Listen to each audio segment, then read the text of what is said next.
Napakaganda po ng panahon po ngayon, medyo maaraw. Sana po doon sa pupuntahan po natin kahit paano yung makuha po tayo mga kabuti. August 8 na po, no? Hindi ko po alam bakit wala pang kabuti kasi medyo dry po. Medyo dry ang ground. Nag-uulan pa pero hindi pa po sapat. Pero this week, nag-uulan-ulan po naman. Pag nag-chill pa po ang weather at nag-uulan, yun, biglang magtutubuan po ang mga kabuti. Diba? Have patience. Have patience. Makakuha din po tayo sa mga susunod na araw. Siguradong mas marami. I have a feeling mas maganda po yung magiging tubo po ng kabuti.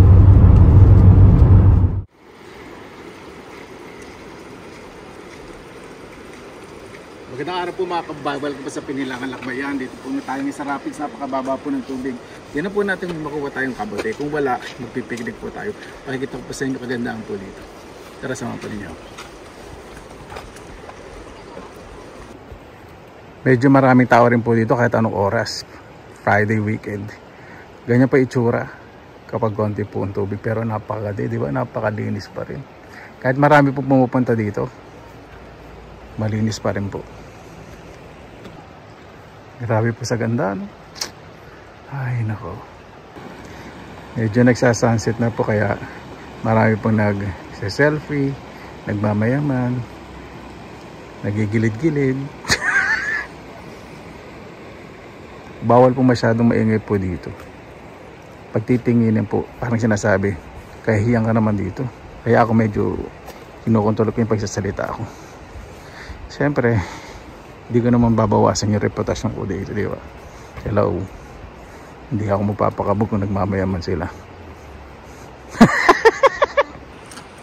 Yan, lalakad ko po kayo. Meron po dito wooden path. Ulit po, sa bawat may upuan, pero pong basurahan. O, diba? Kung wala po, magdala po yung sariling plastic para hindi makalat. Makikita nyo naman po, walang kakalat-kalat. Ako lang yung pakalat-kalat dito. Tapos, ito po, hanging bridge po ito. Opo. Yan o. Ganda po, ano?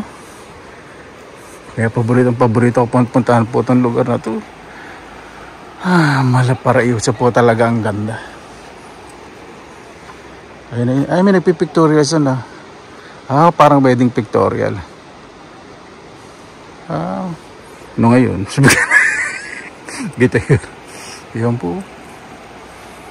Yan pwede maglakad po sa gitna kasi yung mga bato. Napansin po ninyo, di ba dati? Malalim. Next week, naku, malalim po yan. Baka next week magsulputan na yung mga orange birch bullet sa Pennyban. Ngayon po mga chanterelles. Sana may makuha po tayo. Pero I don't wanna make any promises or promise. You know, I don't want you to anticipate that I could find some mushrooms from this forest. Ganda na accent ko dun ah. Ito maalog-alog din po itong bridge po na to. Grabe po, ano? Ay, naku, napakaganda talaga. Dito po sa forest po na to, meron din coffee shop. Etong coffee shop po yan. Itong nasa right side dyan, merong sign. Meron pong event dito sa next weekend. Not this weekend, next weekend. Kaya yan, mag-aayos po dito.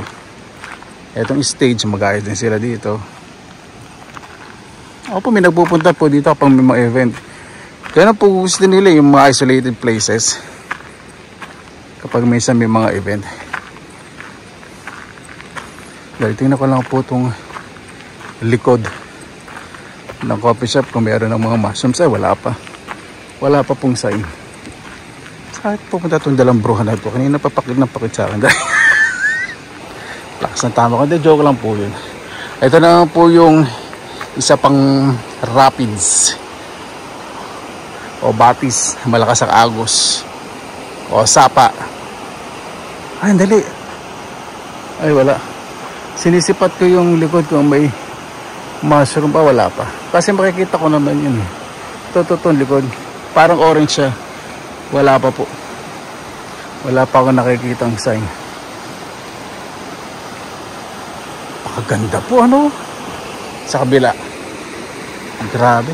Bagalan ko po ang movement ng camera. Ayun doon, sa dulo doon. May nagigilid-gilid, sandali. Ayun, nakikita po ninyo, naka-block.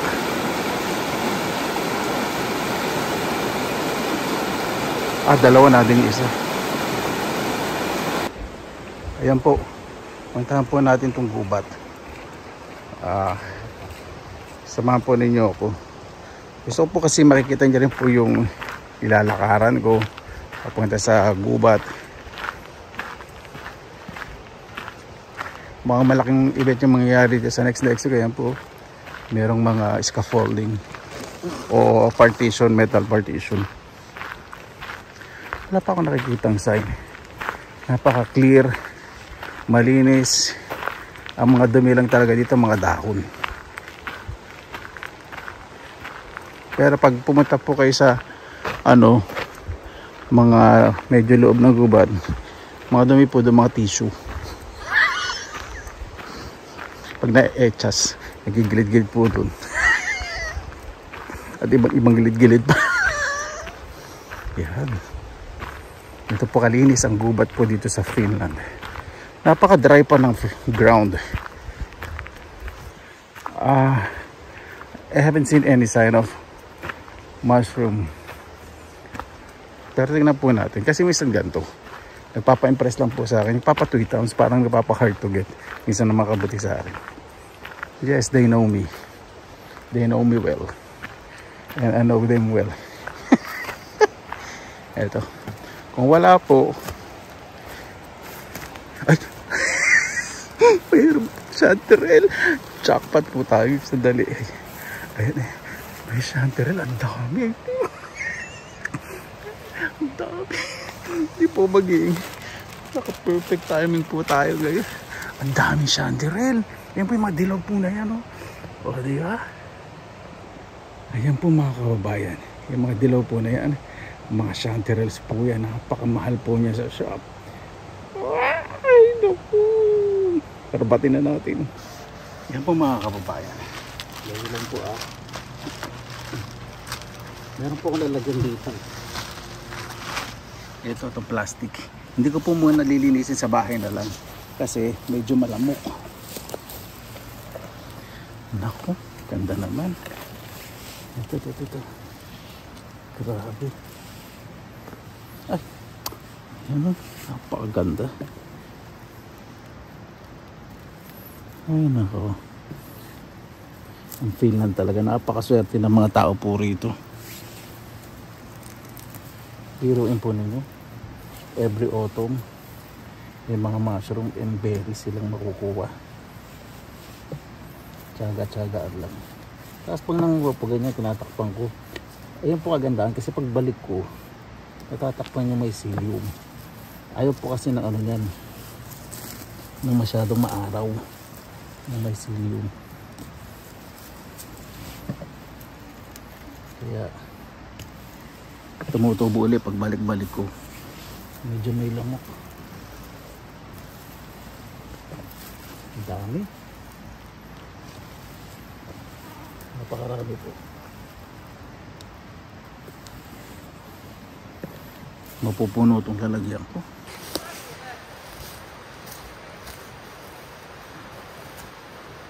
Sisim-simin ko talaga to. Diba dry na?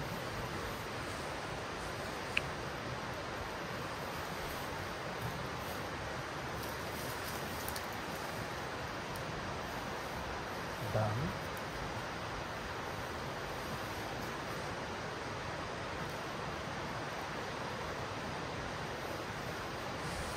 Dalak ng damo.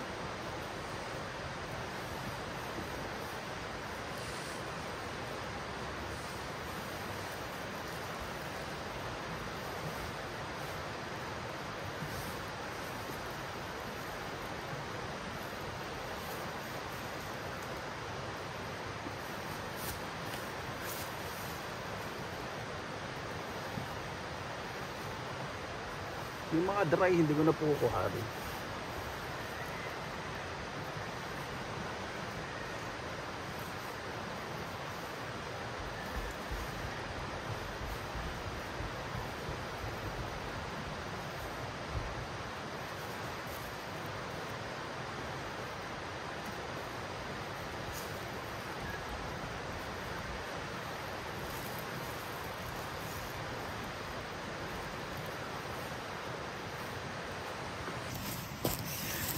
Hindi po ako na di-disappoint dito sa lugar na to.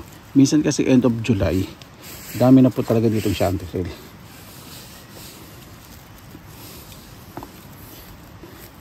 Kahit po i-research po nitong chanterelle kung magkano price, lalo na ibibenta nyo po sa ibang lugar, nako, mahal din po ito. Ito po tinatawag na golden of the forest, itong chanterelle.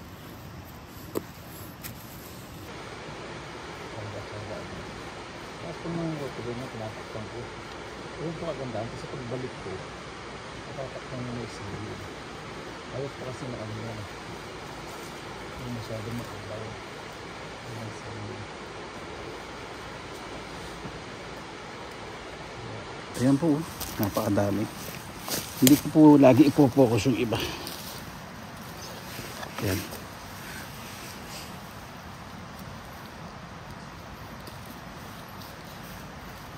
Yung masyadong maliit di ko nakukuhanin para pagbalik ko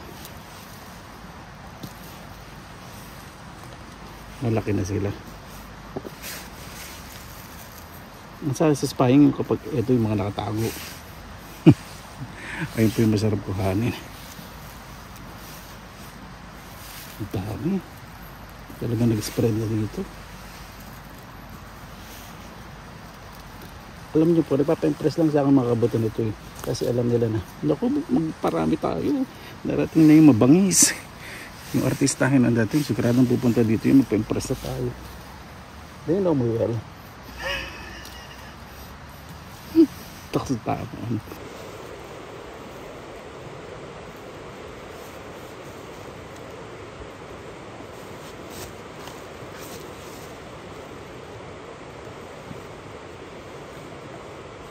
Yung mga dry hindi ko na po kukuhanin.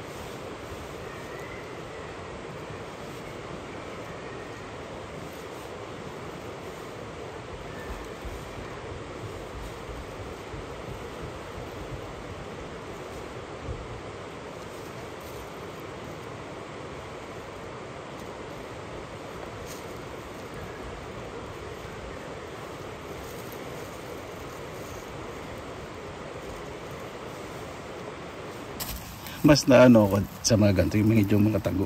Tapos pag hinugot nyo, mahaba yung trunk niya. Yan o. Ito po yung first class. Mahal po ito pag sinerve sa restaurant. Yan. Yung malalaking, yung bukangkang na, medyo okay lang yan. Pero ito po yung mas mahal. Na-serve sa mga restaurant. Kasi hindi siya strong taste. Yan pa kasi. Okay.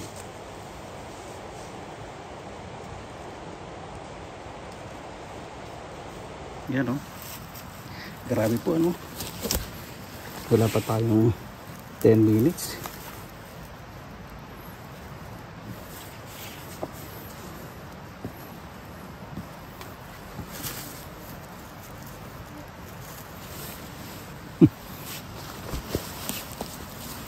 Napakasarap ng pakiramdam po pag nasa gubat kanto.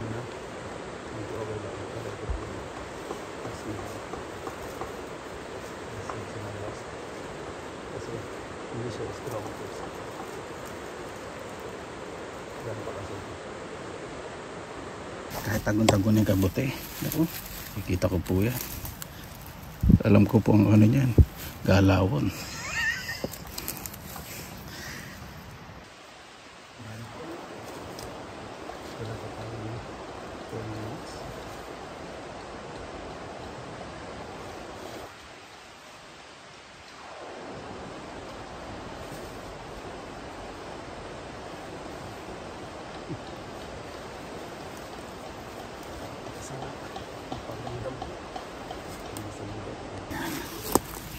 Dami.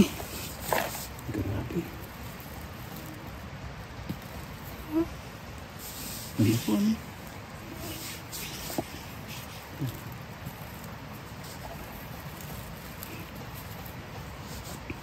Ito po yung paborito ng mga Finns, itong chanterelle.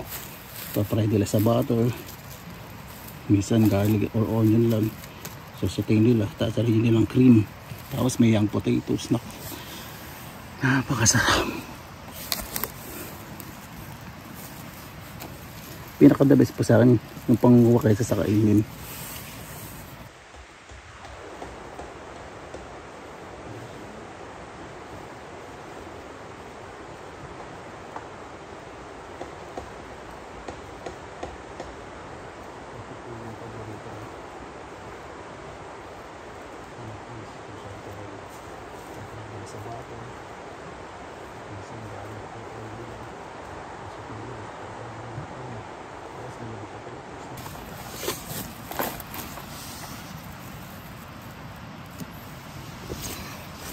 Buti maganda itong lalagyan ko.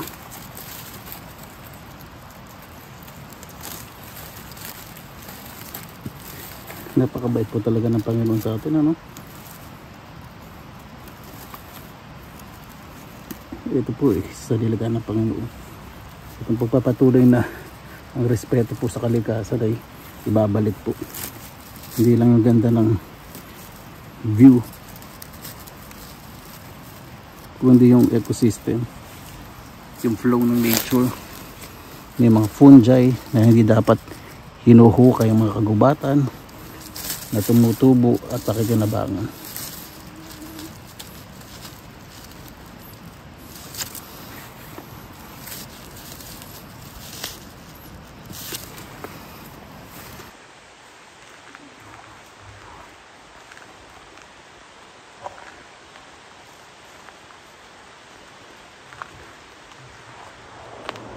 Ay nako, nilalagyan po natin, parang miniature lang po sa dami ng mushroom ngayon dito.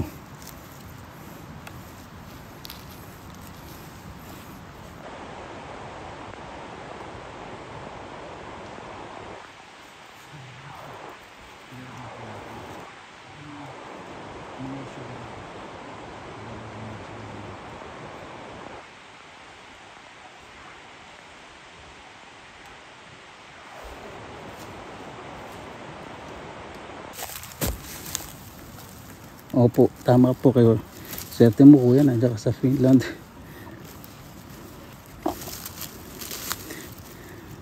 So nagpapasalamat po sa lahat, lalo na sa biyaya po ng Panginoon. Takpan ko po yan, expose ang mycelium.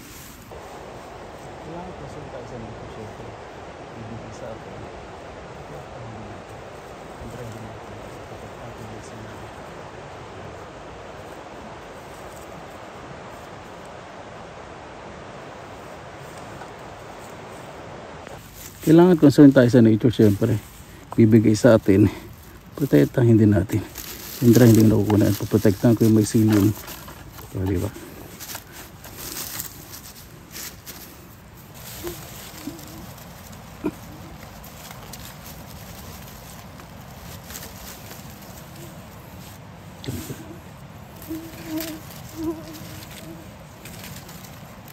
Yung dry leaf na nakuhan at takpan yung mycelium.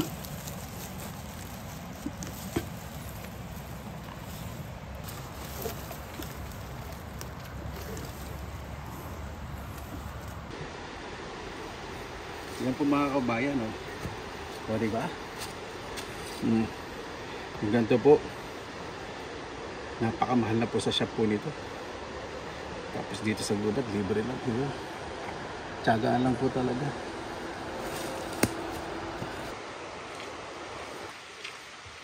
Yan, di na po nagdadala ng basket kasi marami po nakakalaro.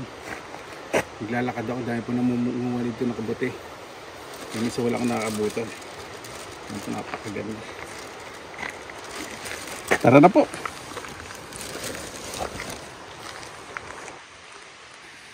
Ayan po. Akit na po tayo sa tulay. Magdadrop-by po ako sa likod ng coffee shop kung meron pong mga fungi, porcini or orange birch boy. Kasi minsan kapag ganito po may sibol-sibol, kaya lang mga dry na siya. Kaya tignan din po natin. Iyo ako mag-assume. Tapos maghanap po tayo ng picnic place. Ihaw po tayo ng hotdog. O, diba? Enjoy lang po tayong araw ngayon. Ganda ng sunset. Kung ganito ba naman lahat ng pupunta, ay marami na doon sa mga grilling places, pero makakahanap po tayo yan. Dami lamok, lalaki. Wala po doon sa likod ng coffee shop, dry pa. Hanap na po tayo ng picnic place o grilling place. Libre po dito, walang entrance. Yung mga kahoy libre rin. Meron pong nakakahoy na nakalagay sa ilalim ng mga upuan dito sa picnic place. Doon po sa entrance, meron po siyang wooden structure na parang maliit na bahay. Doon po kahanan ng mga kahoy. O diba, dadaling nyo lang po, pansinde at lalamunin ninyo. Yun po. Imagine po, diba? Pero pag meron pong warning na fire prevention, bawal pong mag-ihaw, lalo pag sobrang dry. Especially every summer. Minsan kapag sobrang dry ng autumn, bawal pong mag-ihaw para maiwasan po yung fire, forest fire. Ganda po dito, no? Yung mga gatong lugar ang nagpapadami po ng populasyon ng Finland eh. Ayan, dito na po yung lugar po na kung saan nakakuha din ako ng ship polypore. Pero sa ngayon, dahil hindi pa po enough ng pag-uulan, gusto po kasi talaga ship polypore, wet yung ground, tapos tutubo sila, tapos biglang magdadry yung ground at mabilis mong pagtubo at paglaki. Sa dulo, ayun, buti naman walang tao, halos lahat na napunta. May makasama po ako, pero ayaw kong pakita sa video, ayaw po nila, nahiya po sila, nahiya nila kasi sabi nila kahit saan pupunta, bakit puro halala mo nang hinahanap. Eh, sinabi nila, joke nila ako, sigurado maghahanap ka na naman ng kabuti. Yan, dito na po tayo, perfect. Yan, may kahoy, isa lang. Oo nga, pwede na sa pag-iihaw. Nag-iiwan din po yung iba ng mga ganito, pantusok po ng sausage. O, diba? Talagang may concern po sila sa mga susunod na pupunta. At wala pong kalat. Walang kalat kundi sunog lang, di ba? Ganyan po sila dito. Kadisiplina. Titignan ko po muna kasi minsan may chanterelle po dito. Dito sa paborito kong lugar. Ayun, meron nga. O, di ba?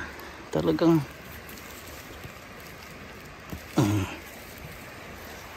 ayun. Maliliit. Hindi ko muna kukahanin. Kuhanin mo na, kuya, sayang. O sige na nga, medyo malalaki na rin. Yan. Ito pa, medyo malaki, pwede na to.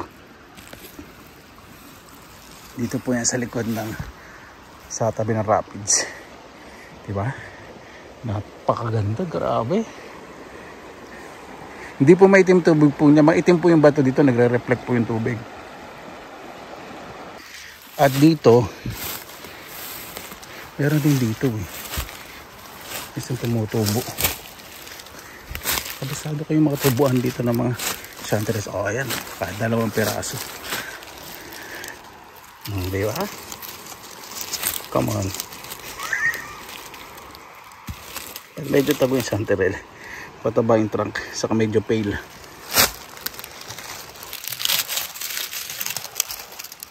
Ayan.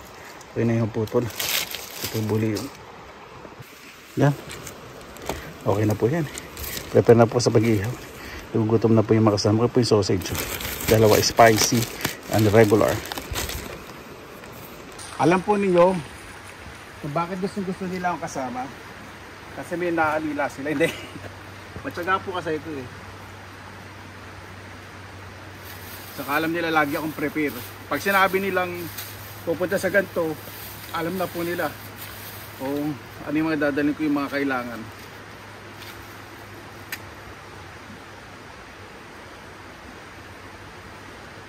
Hindi po dito gumagamit ng goma. Puro ano lang po, dried leaves.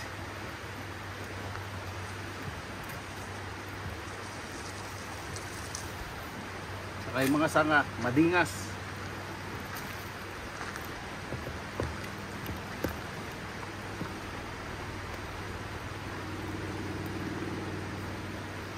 Sarap po, no? Pag ganito. Okay lang naman po yung baga po natin.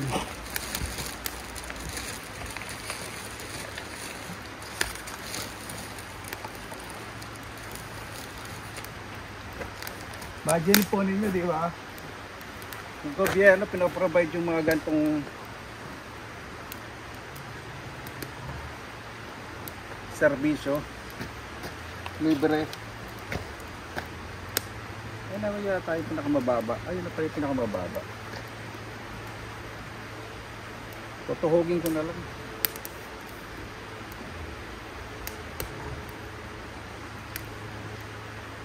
Yan, okay na yan. Kahit may apoy-apoy. Hindi naman masyadong mababa eh. Hindi masusunog yung hotdog. Kasi sinabi nila, Benson, nag-iihaw tayo. Hindi na sila magdadala ng mga gamit. Understood na ako na yung aalilain nila.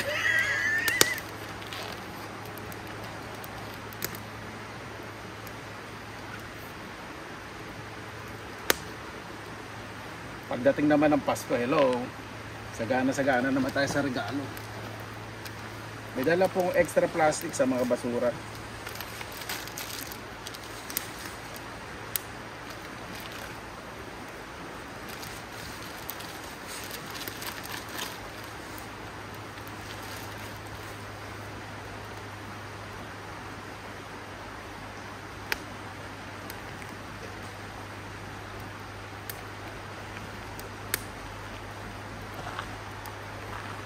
Yan.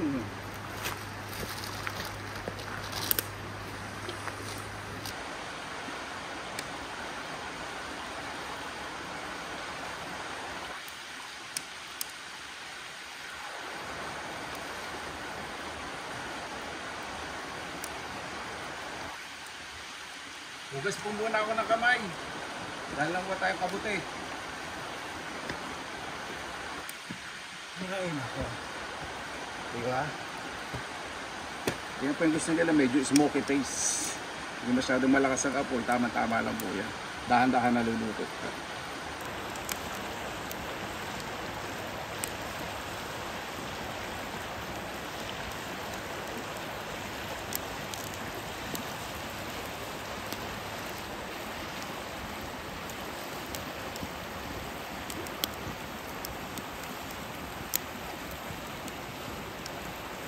Yan, pag malakas po apoy, medyo gaganyan-ganyanin lang po. Medyo kikilikilitiin. Tapos, sugto lang po ito.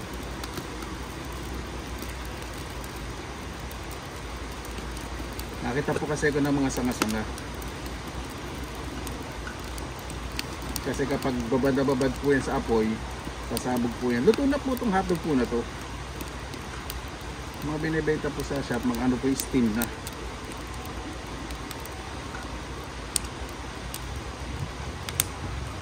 Sabi ko yung pinag-aaw mo, batugan naman yan. I got you. Tikman ko muna yung niluto ko. Bago ko sila palamunin. Kainit na mainit. Ito yung gusto nila yung medyo smoky. Na medyo nagmamantika. Dali, kuha lang po ang tissue. Kakain po sila kahit saan gusto nila may tissue. Diba? Dali. Yun. Kaya gusto nila akong kasama eh. Pwede po kahit saan. Hello, syempre privilege nila yun, kasama ako. Lakas ang dating, ang bangis. Ay nako, ano ba hanapin nila? Masipag, madaling alilain, madaling utuin. May mga kaibigan na dati, ilang dekadang na nagkasama. May nalangya ako, ayun, Sila pa ngayon ang naninira sa akin. Pero talaga ang buhay. Ito muna natin. Ayan po yung maganda. Medyo nagmamantika. Ito pa spicy yon, original. Ito spicy with cheese. Ayan maganda.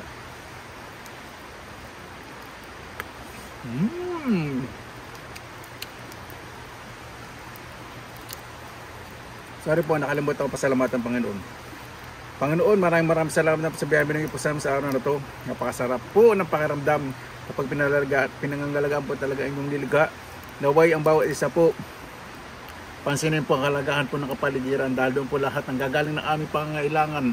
Kayo na po bahala po sa amin, sinusuko na po namin sa inyo at sa kanan ni Jesus. Amen. Sarap, juicy.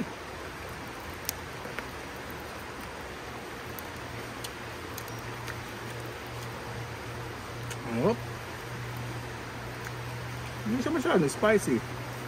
Original yata. Ano ito spicy dito? Ay, ito pa rin chili. Baligtad. Original itong natira ko.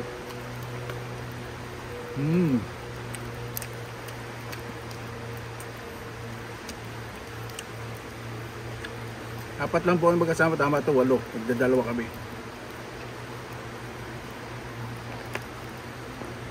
Stop.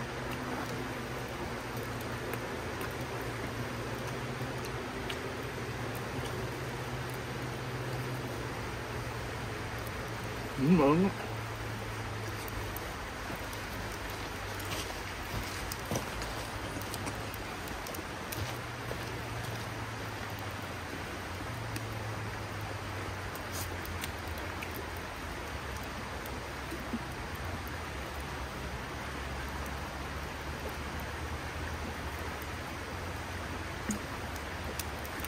May dala po akong lime soda, wala sukal. Para po bakit namin po sa pagkain po natin, pasalamatan po natin ng Panginoon. Pero maraming salamat po sa biyaya binigay po sa amin sa araw na to, sa pagkain na bibigay po sa amin lakas. So yung bawat isa po may mapagsaluhan sa pagkainan. Lahat po may pagdadaanan, may sakit ay gumalit po Panginoon. Kaya na po bahala po sa amin, sinusuko na po namin sa inyo at sa kanila sa amin. Tara, samahan niyo po ako mamaya, maglinis po tayo ng kabutay sa bahay. Ayan po, pagkatapos po sumabsab at mag-ihaw, kailangan po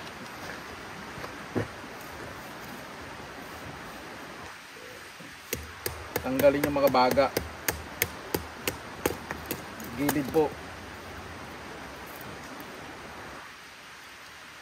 Kailangan patayin. Bawal pong iwanan na may apoy kasi baka mag-cause po ng forest fire. Medyo dry pa naman ang ground.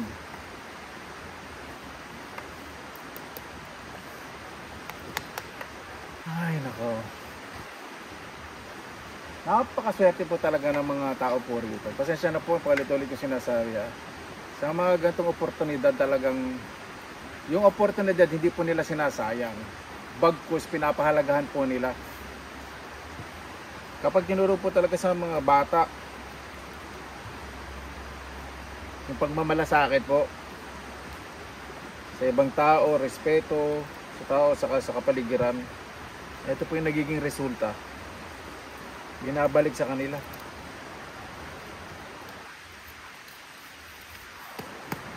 May magandang paligid na nakukuha na ng mga pagkain at napapasyalan, di ba? Yan, okay na po yan. Okay na po tayo.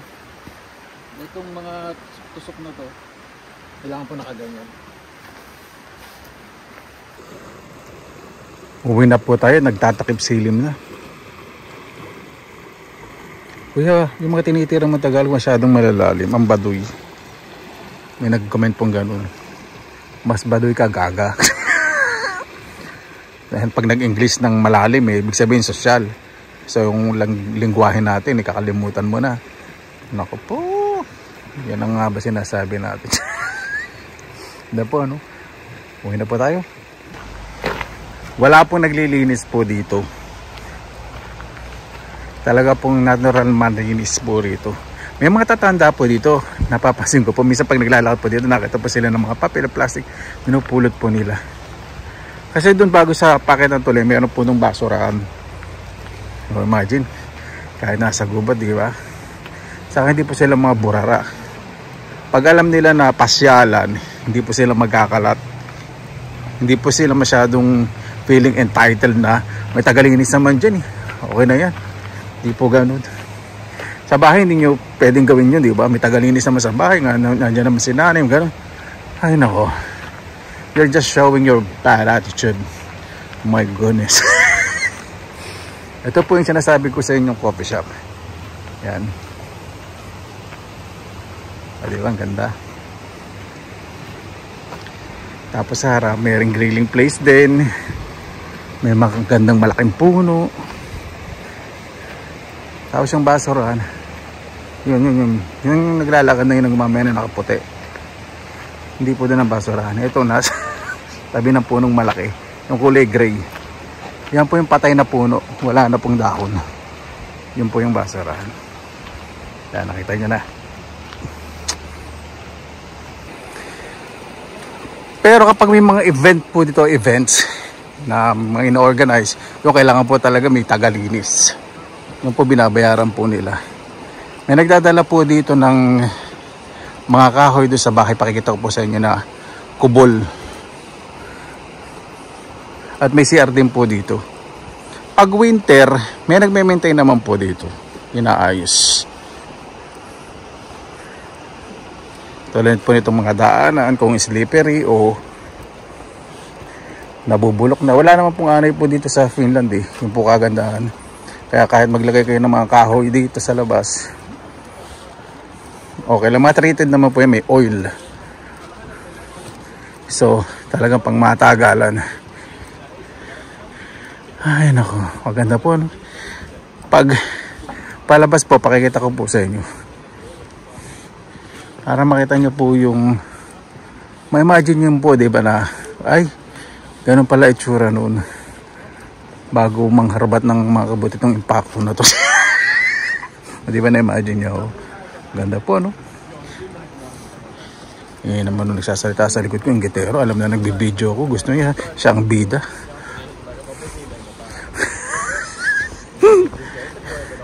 Ayan, yung dalawang bahay pong pula na yun, yung isa CR, yung isa po lalagyan ng kahoy. Lapit na tayo. Ayun, kita nyo na po. Ayan.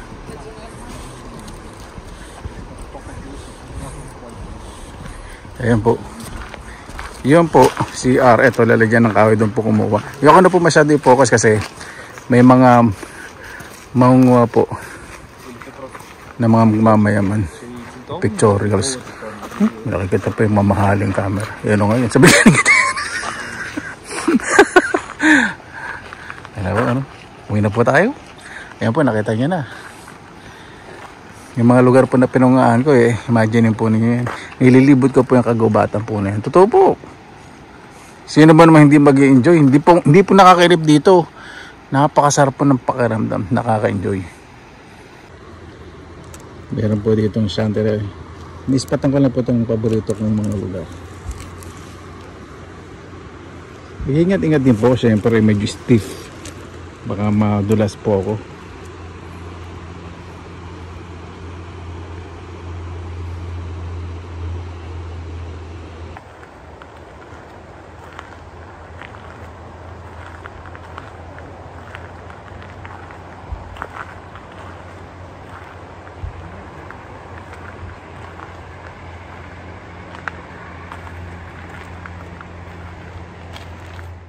Yan po mga kababayan, dito na po tayo sa bahay. Ay, salamat sa Panginoon. Ay, linisin na po natin. Ito na po paglinis po niya. Just hold on. Meron po isang plastic dito. At isa pang plastic.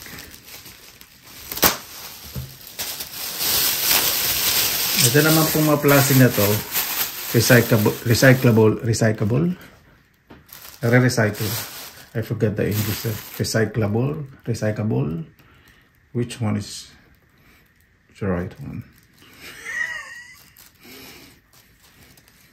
Ayan, ganyan lang. Brush lang po. Putulin po yung dulo.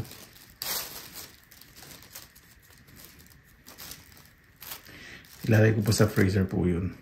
Kuya, hindi na hinugasan. Hindi na po. Paglulutuin, sa pugasan kasi pag nilagay sa freezer po ito at hinugasan nyo, naku, magwa-water po yan. Magiging watery. Baka tumubo pa yan sa freezer.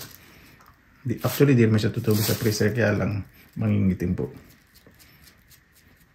Pwede nyo po itong direct iluto o i-dry.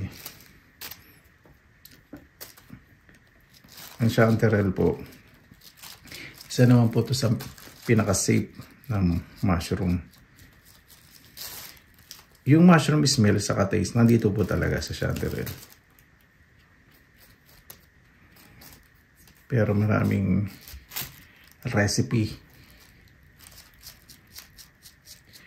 na pwedeng gawin. Pwedeng soup, stir fry, stew,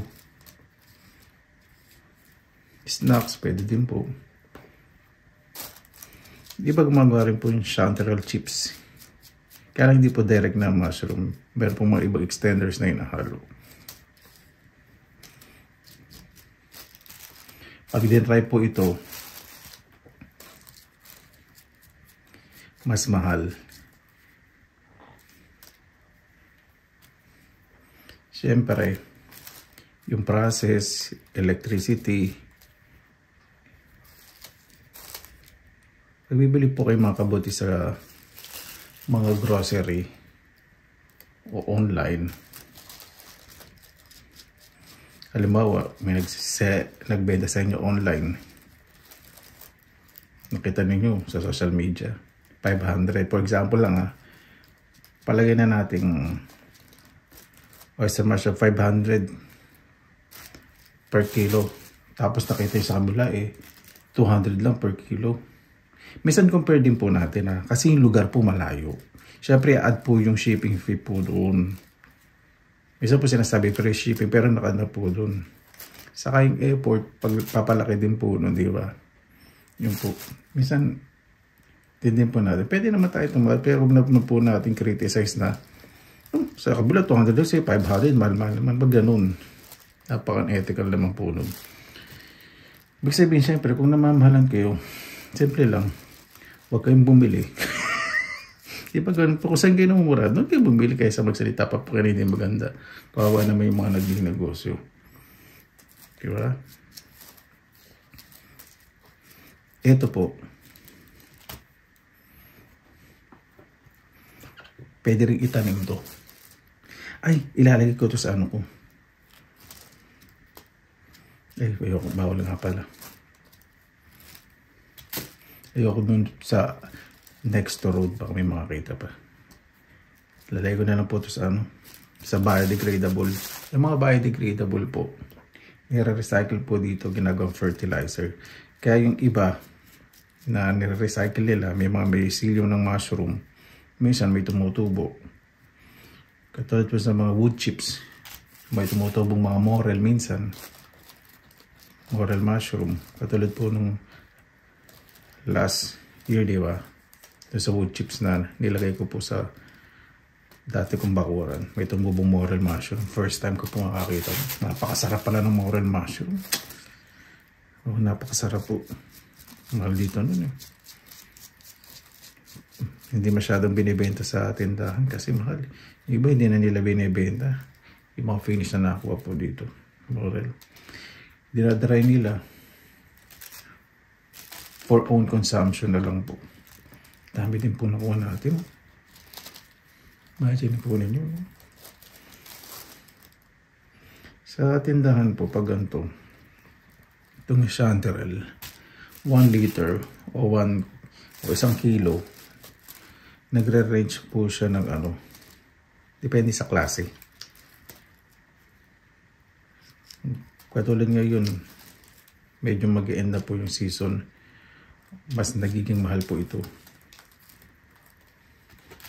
Kahit ano na lang po, hindi ko na lang sabihin, research nyo lang po yung price po ng chanterelle. Dito po sa Finland, syempre, local po ito na, o natural na tumutubo po dito. Medyo mura syempre. Pero sa tindahan, namamahalin pa rin po ako. Mga 25 to 35 euro per liter. Parang ganun. Ay, hindi. Marami pala yun. Mga 35 to 45 po. Pero pag dinry po ito, mas mahal. Satisfying po, no? Kung malalaki po ito, yan, pwede pong ganyan. Pakita ko lang po So, dahil lang po. Ano ba ito yung mga dry? Pwede rin pong ganito. Yung parang sa oyster mushroom. Yun o. Kita nyo may kain din ng uod. Ito hindi masyadong mauod kasi medyo strong yung smell ng kabote ng chanterelle.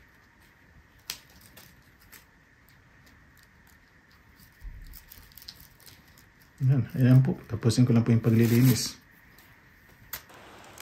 Paano po? Maraming salamat na naman po sa inyong oras na hindi lang sa pinilang lakbay. Basta lagi po tayong positive vibes, good vibes. God bless. Ingat po lagi, magandang araw. Laban lang!